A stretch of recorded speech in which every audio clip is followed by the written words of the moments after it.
Je, Uislamu ndiye adui wa Marekani?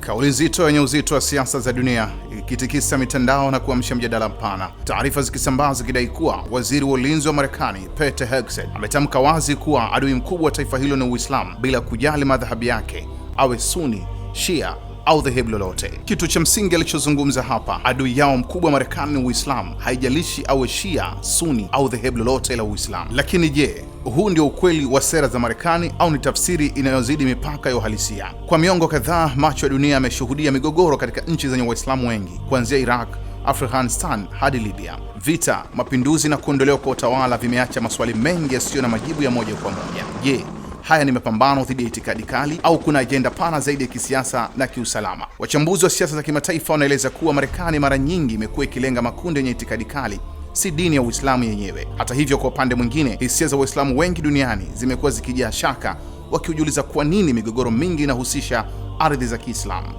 Ni swali linalobeba uzito wa historia, siasa na maumivu ya mataifa. Kwa Waislamu, Uislamu ni dini ya amani, haki na uadilifu, dini inayohimiza huruma na mshikamano wa binadamu wote bila kujali tofauti zao. Hivyo kauli yoyote inayodai kuutaja Uislamu kama adui huamsha hisia kali na uhitaji majibu ya hekima na wala sio jazba. Lakini historia haishii hapo.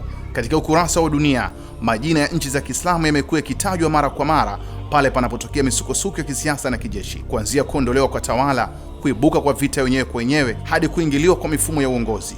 Maswali yanaendelea kuibuka. Nani anaandika hatma ya mataifa haya? Wapo wanaoamini kuwa siasa za kimataifa zimekuwa zikicheza karata ya nguvu, ambapo rasilimali, ushawishi wa kijiografia na maslahi ya kiusalama vinatangulizwa mbele ya utu wa mwanadamu. Ndani ya hali hii, nchi nyingi zenye Waislamu zimejikuta katikati ya mivutano, huku wananchi wake wakibeza mzigo wa maamuzi makubwa ya kisiasa, na huku sauti za viongozi zikisikika mara kwa mara zikisisitiza vita dhidi ya ugaidi. Upande mwingine wa dunia unasema, je, mipaka kati ya ugaidi na Uislamu imewekwa wazi vya kutosha, au kuna wakati mipaka hiyo hufifia na kuacha doa lisilo sahihi kwa dini yenye wafuasi zaidi ya bilioni 1 duniani? Kwa upande wa Waislamu, simulizi ni tofauti.